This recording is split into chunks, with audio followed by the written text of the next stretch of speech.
Remote, beautiful, mysterious, unique. Islands are worlds of their own. Places apart where life has evolved differently. But in our modern interconnected world, islands are also part of a global community that's changing, for better or worse. In this series, we're exploring the lives of islanders. We're discovering that no matter how distant they are from the mainland, how distinctive their histories, or how proud they are of their independence, islands can't separate their futures from the fate of humanity as a whole. In so many ways, these shores are the front line of global change. What happens here matters to us all.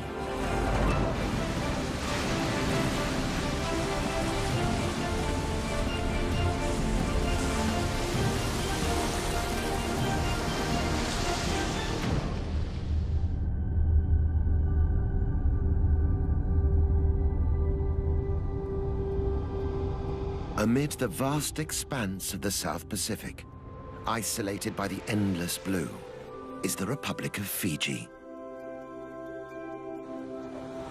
322 islands forged in the heat of volcanoes. Rugged mountains fringed by sandy shores.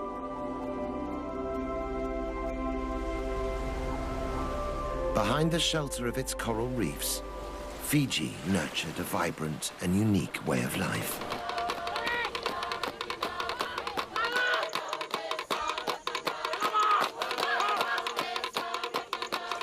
Over the centuries, it grew to be a powerful and proud culture. Notorious amongst early European explorers for its ferocious cannibals and mighty warriors.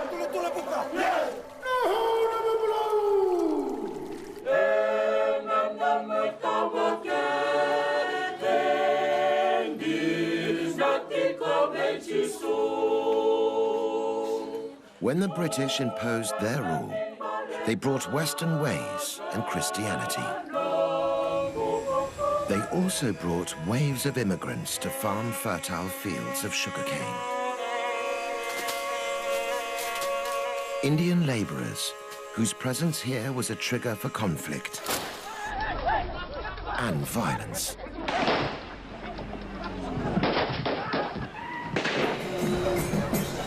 Today, an uneasy peace reigns. The new and old ways sit side by side. And the latest arrivals are tourists for whom Fiji's islands are a tropical paradise.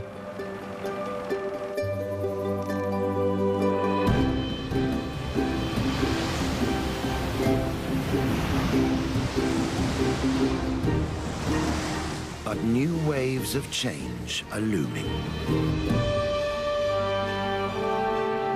They're threatening to turn this idyll from playground to battleground.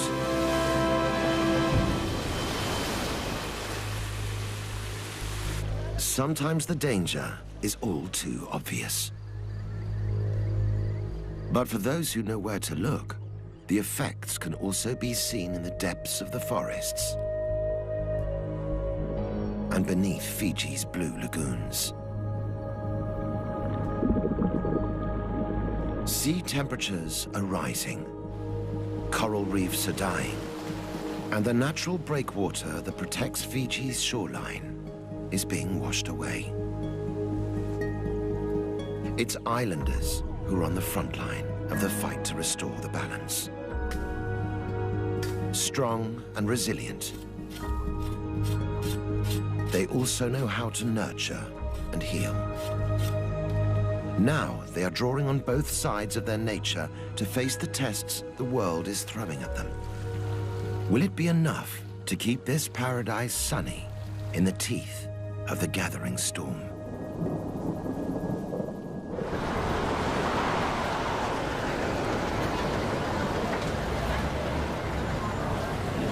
Today, Most of Fiji's 1 million population lives on the big island of Viti Levu.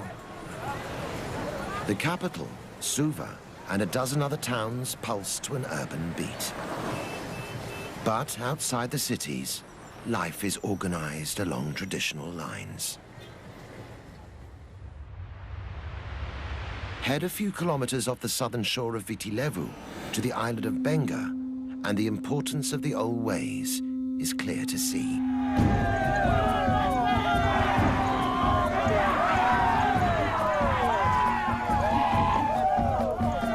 Here, ancient rituals evoke a pre-contact, pre-Christian world.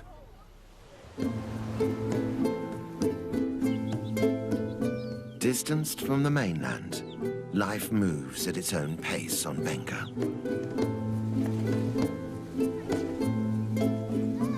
Underpinning this modern-looking village is a unique way of life, where ancient traditions still survive.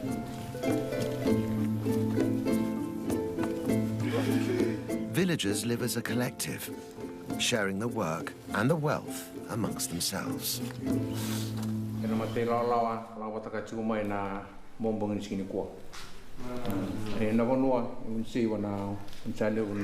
They are led by this man, Tui Sau.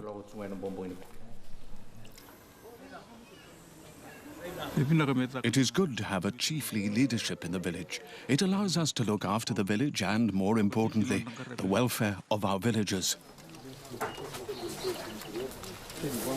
Today, Tui has ordered the villagers to prepare for an incredible ritual, which proves the power of the old tribal ways. They fire up the lovo, or ground oven, for a celebratory feast. Every family has a specific role to play. But the ritual preparing of the feast isn't just about nourishing the body. It's one of the ways in which village children are taught to respect their tribal traditions. For Tui Sau, it's crucial to ensuring the old ways survive. It's important to teach them the right protocols, how to behave, and the different roles they must adopt in the village. But across the ocean, winds of change are blowing towards Benga. I think the Western way of living in Suva has a negative effect on our lives. It's easier to look after the village when there is one way of life and everyone is united. One custom that Tui Sau is determined to safeguard is Vila Vila Irevo, or literally, jumping into the oven. We know it as firewalking.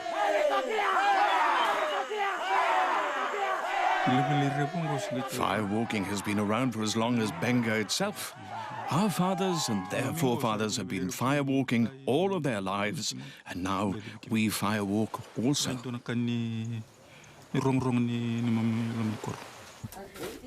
Firewalking is just for men, but everyone's involved in weeks of preparations. For the performers, getting ready for the ritual requires certain personal sacrifices. There are a few taboos. The most important is that the firewalkers must not sleep with their wives for 4 nights beforehand, and they can't eat coconut or burnt foods either. Before the firewalking, a ceremonial meke evokes the Sau tribal spirit.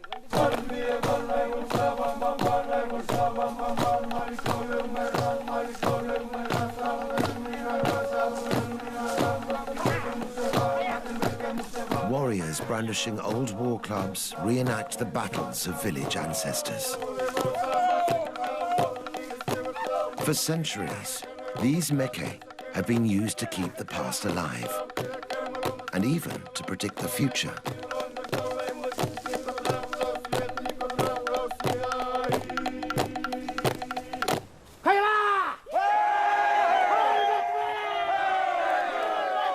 The priest starts the ritual, calling the firewalkers to prepare the flaming pit.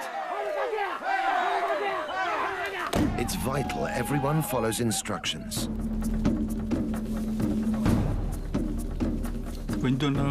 If someone breaks the rules or taboos, they will get burnt. They can be bedridden for 4 months and must be nursed at home until the burns heal. Finally, the pit is ready.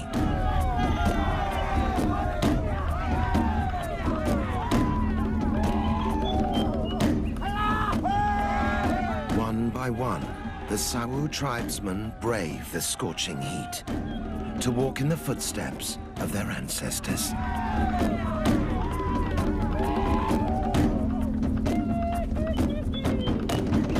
They finish unscathed, the honor of the tribe upheld.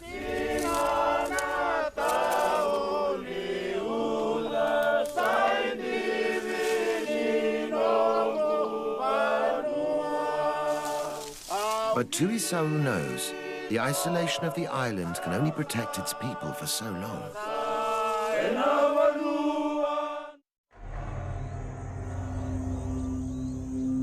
Dark clouds are gathering on Benga's horizon. Change is coming that even the firewalkers and their prophetic rituals cannot foresee.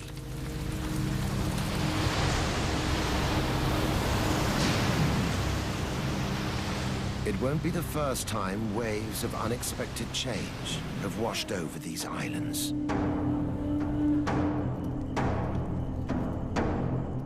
Less than 200 years ago, Fiji was a cannibal society.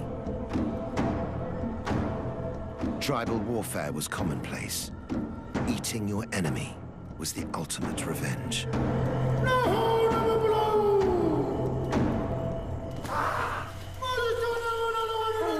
Christian missionaries from Europe set out to rid the islands of cannibalism.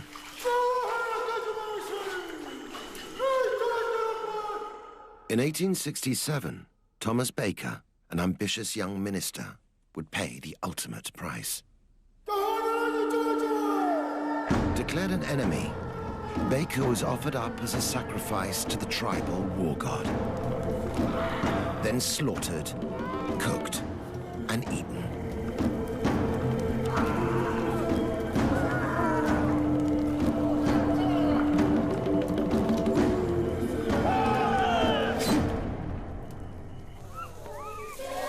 But Baker's sacrifice was not in vain. Violent Pacific traditions were tamed by Christianity. And today Fijian Christians regard the old days as Naguana ni Tevoro, the time of the devil. When Christianity came to Fiji, the missionaries were eaten. But people have seen the power of God and the gospel. It has taken away cannibalism and warfare. Asanatha Vikana is a Sunday school teacher in Nialwa village, in the north of Fiji's main island, Viti Levu. She's one of some 280,000 Methodists in Fiji. She's also the local chief's wife, and must integrate her faith with the indigenous customs that are still central to village life. Read your Bible, pray every day, and you grow. Christianity came to Fiji as a foreign religion and had to deal with the traditions and the people it found here. Read your Bible, pray every day. Images like this Black Christ are attempts to show that the Son of God came for people of all races. The missionaries reached out and succeeded in convincing Fijians. So much so that today Fiji is a sort of Pacific Islands Bible Belt.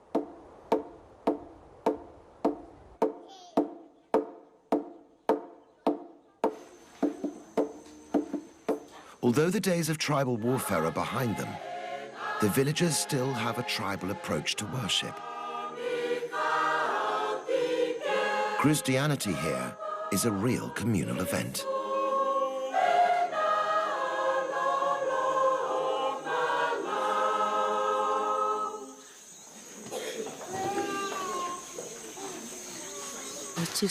God has given us love for one another within our community. That's why our village is united. Also uniting the village is Asanatha herself. As the chief's wife, she shares his responsibility for the community's well-being. I am the mother of the village. If someone is hungry, it is my job to give them food. If someone comes crying, if there is a problem, it's my responsibility to provide them with what they need. In 2004, that responsibility inspired Asanatha to dream of big changes. Realizing Niawa's children had no access to nursery school, Asanatha started the region's very first kindergarten. It's important for the children to have an education. Education can bring about change in our village. Now, there's a network of kindergartens in the surrounding villages.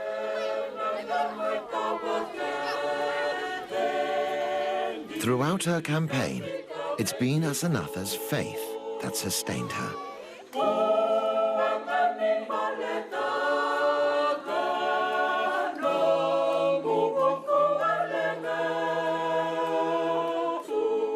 But the new faith and the old ways don't always go harmoniously together. Echoing around the national stadium is a voice from Fiji's ancestral past.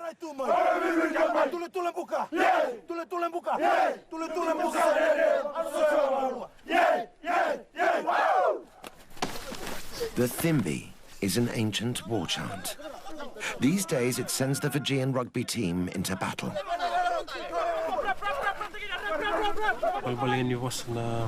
The words mean, we have our shields and our spears, and we're going into battle.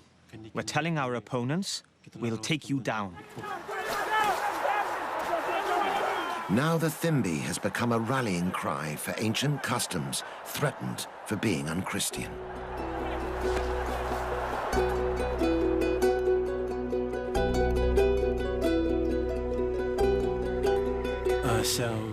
Our elders have been dancing the Thimbi since their time, and now we're doing it.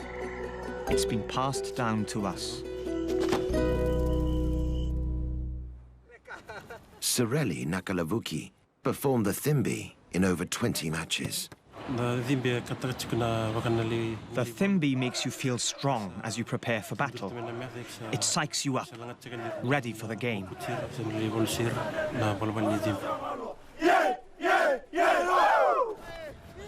But some church authorities didn't see it that way.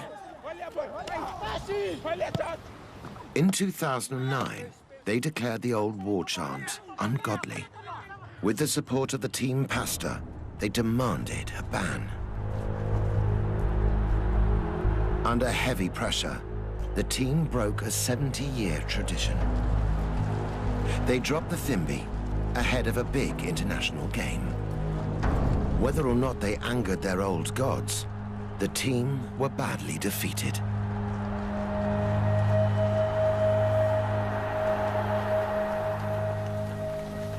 For rugby fans across Fiji, this was the cue to tackle the authorities head-on.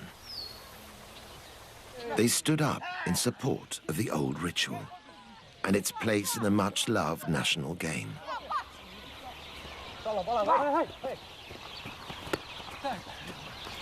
Like Christianity, rugby was brought here by Europeans, and it's been passionately embraced. Rugby is slowly becoming a religion in Fiji. There's a lot of support and encouragement for rugby in the villages.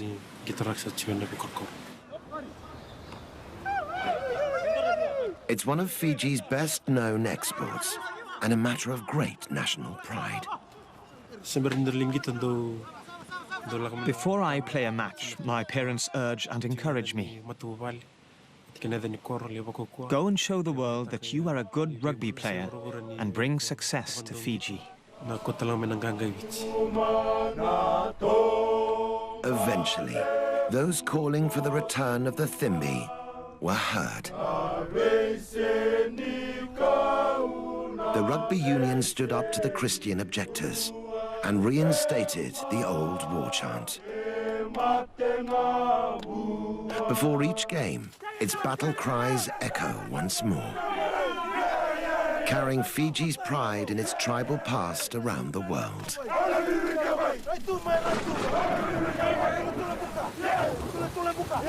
But while the team represent their nation with pride, the future of their island looks dangerously uncertain.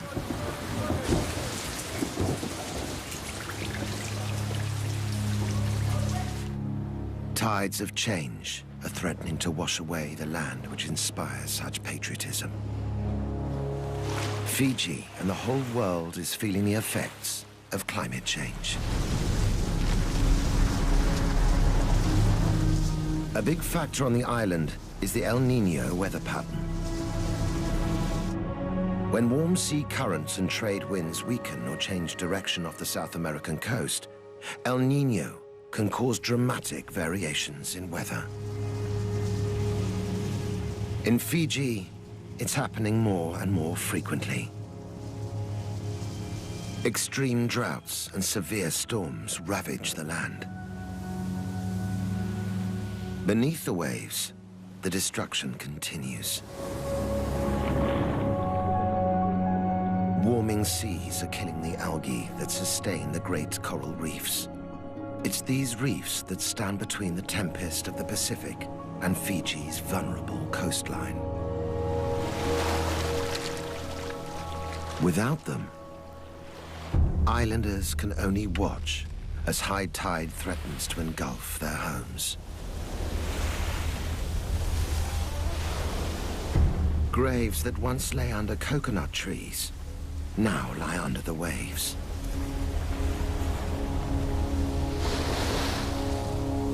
History is being washed away.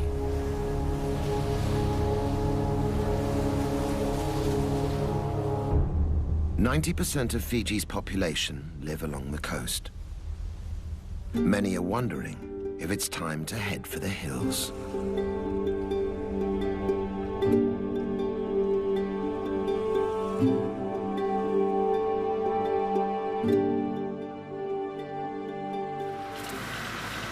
When Britain colonized Fiji in the late 19th century, reliable sunshine and predictable rains meant that they could farm sugarcane on a massive scale. Sugar became the cornerstone of Fiji's economy. A new Pacific industry was born. Now, 4 million tons of sugarcane are produced every year. But not everyone enjoyed the riches that sugarcane brought. To harvest their wealth, the British needed more hands. Over 60,000 Indians were shipped to Fiji as indentured laborers. We were brought here from India to work on farms, on sugar plantations. They brought us here in ships. Some died on the ship, and they were thrown into the water. With the sweat of Indian labor, the sugar industry flourished. By the time indentured labor was abolished in 1916, the immigrants had built homes, schools, and futures. Few could afford to return to India, even if they wanted to. Today, Indo-Fijians make up some 40% of the island's population. Lal Philip is one of them. Descended from the original Indian laborers, Lal now farms his own small plot of sugarcane. Although fifth-generation Indo-Fijians, the family still value their Indian heritage.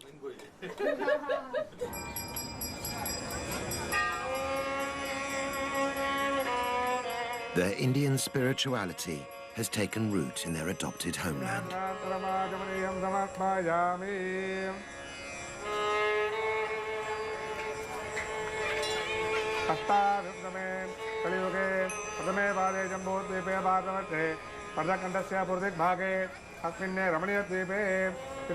This Hindu temple, the largest in the southern hemisphere, attracts hundreds for daily worship. Its presence signifies the part Indo-Fijians now play in the life of the island.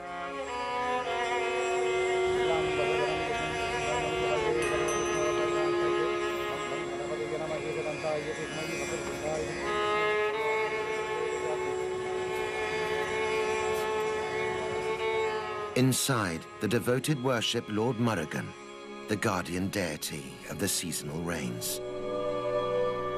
But is he hearing their prayers? 1996-97 was a very dry season. The cattle started to die and food was scarce.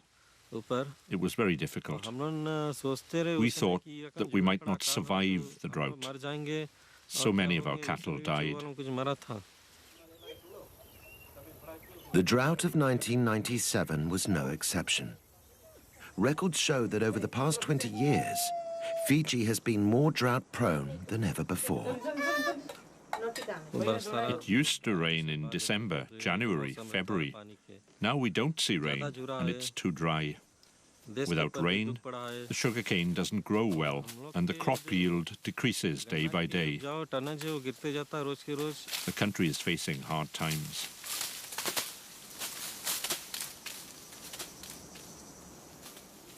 But for farmers like Lal, it's not just the weather that could ruin the harvest.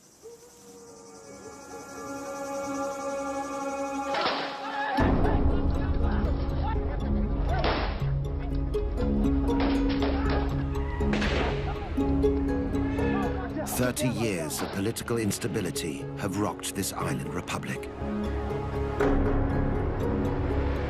The conflict stems from ethnic tensions between indigenous and Indian Fijians.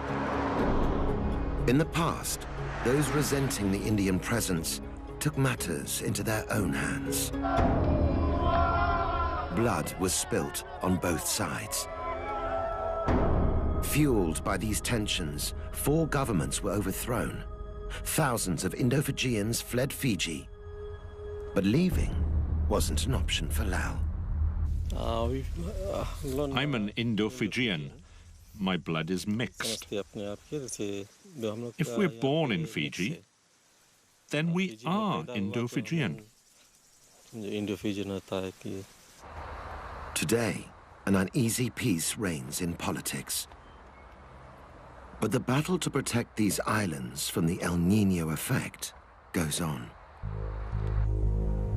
Droughts aren't the only problem. Extreme storms also threaten livelihoods. Satendra Philip is another member of Lal's family. He harvests his crop from the sea.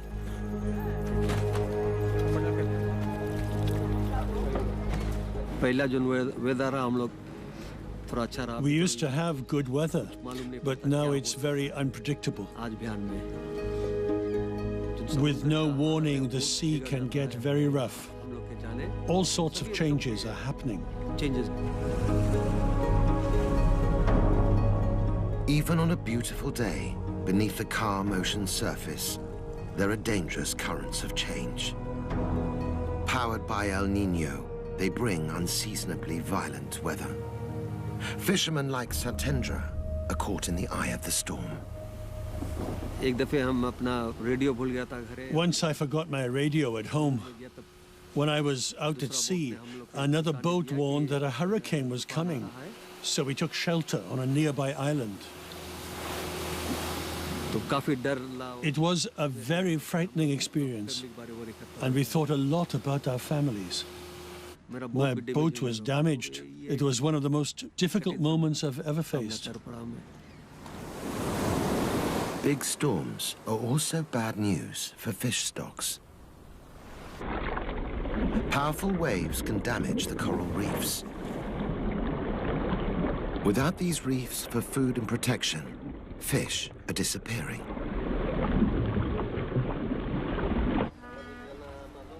Outside the cities, half of all households depend on fishing. The changes in weather threaten their whole way of life. Their children face an uncertain future. If the extreme weather continues, it's not just the farmers and fishermen that will be affected. So too will Fiji's tourist industry. Each year, 500,000 visitors arrive looking for their own castaway paradise. Romance, adventure, culture. Fiji has it all.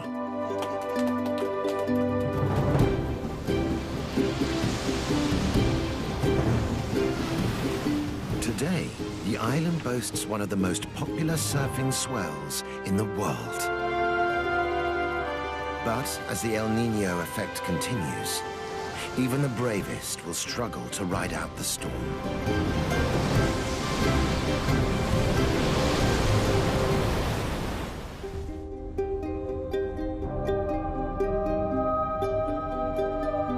Inland, there's a different landscape at risk.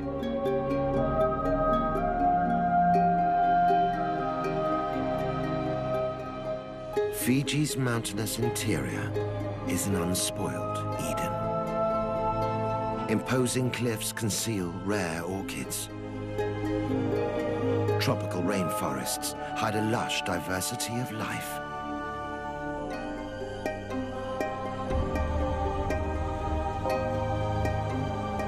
Yet even Fiji's heartland is at risk from the El Niño effect.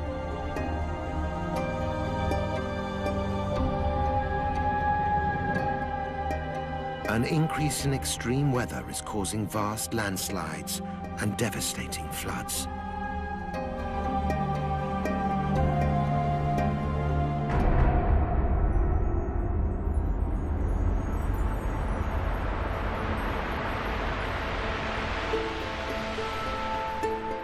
Hidden in the remote Nasori highlands is a village lost in time.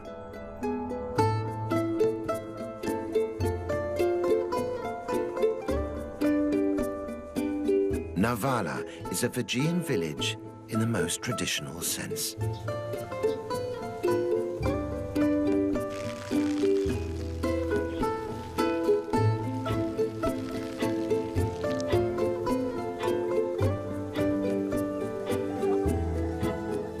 With no mains electricity, life goes on much the same as it did hundreds of years ago.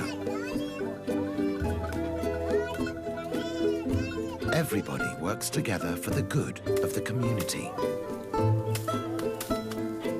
Homes are built, children are taught, and the sick are treated at no cost to the individual. But the effects of climate change are threatening this utopian idyll. Mili Sura is medicine woman to more than 500 villagers. She comes from a long line of traditional healers.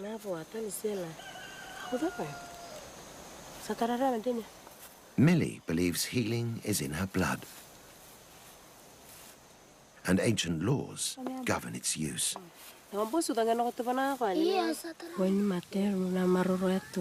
I keep my knowledge of medicine making a secret. I can't tell anyone else because if I make this knowledge public, it can reduce the effects of the medicine.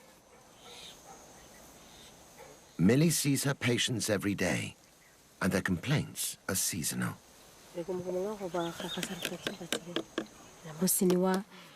In this current weather, we mostly have cases of toothache and people suffering from colds or intestinal pain. This patient has an abscess.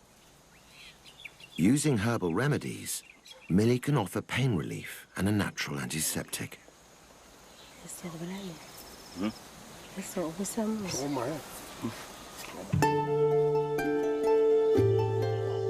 For ingredients, she's totally dependent on the huge natural pharmacy on her doorstep.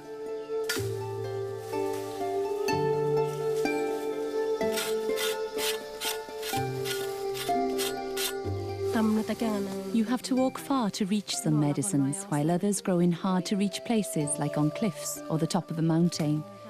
The harder it is to find, the better the healing power of the medicine.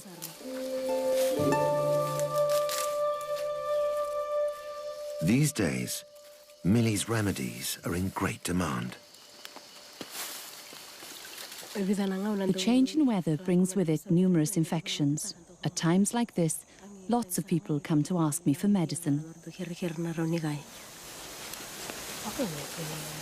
People here have come to understand how the plants and herbs which grow around them can keep their families healthy. In Millie's hands, this wisdom can be released to heal a new generation. Take a mango tree, for instance. It can be used in lots of ways. It can be scraped and mixed with hot water and salt for gargling. And it can also be drunk to treat diarrhea.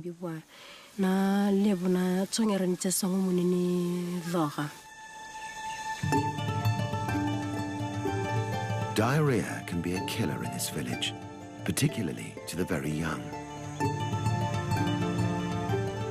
It's crucial that Millie is able to find the right plants at the right time to treat it.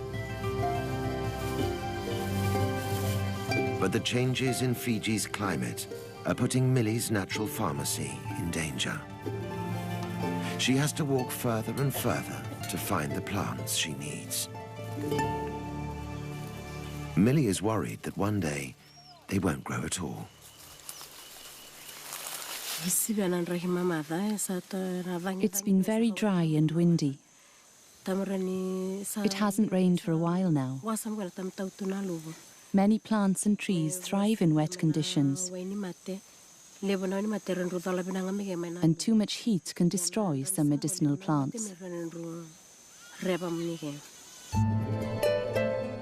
The whole island seems to be sending a message that the balance of life here is changing. Since the dawn of time, it's the sea that has kept the equilibrium. As powerful waves sculpted the landscape, life on Fiji evolved in sync with the swell. But the tide is turning. The sea surrounding the islands is warming, killing the fragile ecosystem beneath. It's a symptom of global warming that the islanders must address, or suffer the effects. Panapasa Namali is on a mission to restore the balance of life in Fiji's waters. He's taking a hands-on approach to fulfilling the responsibility passed down to him by his tribe. I'm one of those who are called the Fishmen. I was chosen by the Nakalevu, the High Chief of Nadroga. Our relationship with the sea began with our forefathers, and I inherit that today. As part of that legacy, Panapasa is trying to halt the damage that's going on beneath the waves, starting with the coral reefs.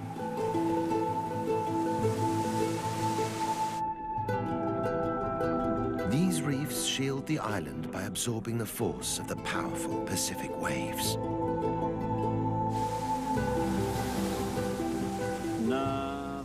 The reef is very important to us. I'm witness to this. During bad weather like cyclones and tsunamis, the reefs protect us from the effects. The reef is also home to many species of fish. Feeding on the coral, some fish produce and excrete tons of sand, which is key to replenishing Fiji's shoreline.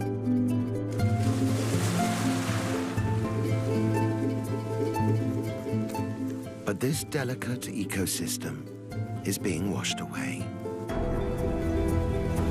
Under the heat stress of warming seas, Fiji's coral reefs are dying.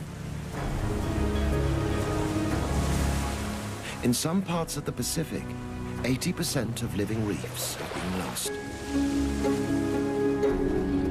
Without coral to feed on, fish are disappearing.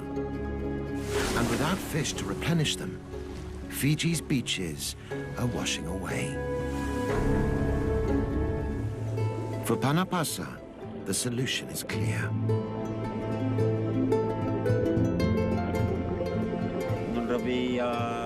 The relationship between the fish and the sea needs to be revived. We need to restore life to the waters. One way to bring back the balance is to restore the coral reefs. On the island of Motoriki, villagers are doing just that. They've started to farm coral on a scale that could make a difference. Using artificial trays to grow cuttings of wild coral, they hope to bring their reef back to life.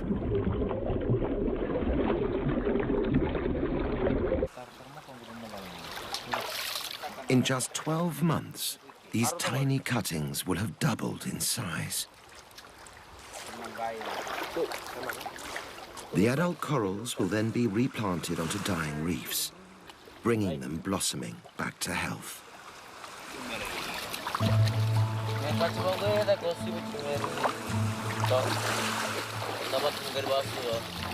By renewing the reefs, these islanders are helping build a sustainable future for Fiji.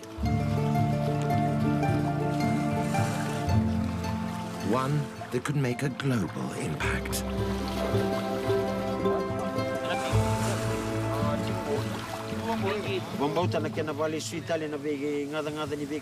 I believe that if we keep making efforts to give back, to renew our water and our seas, our corals and our fish, our efforts will become known all over the world.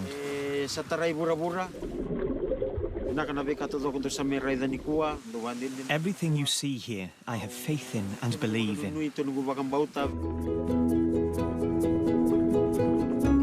Though it's too early to see long-term results, the signs are promising.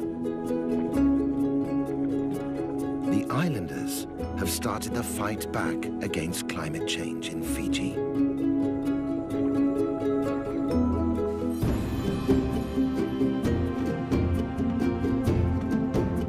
Islands are special places.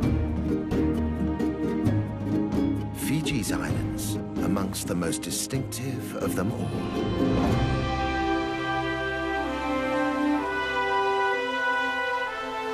The postcard island paradise. This is the beauty that has carried Fiji's name far and wide. But if this was once a place where time stood still, now the islands are in their 11th hour. The isolation that preserved their ancient rituals no longer provides sanctuary.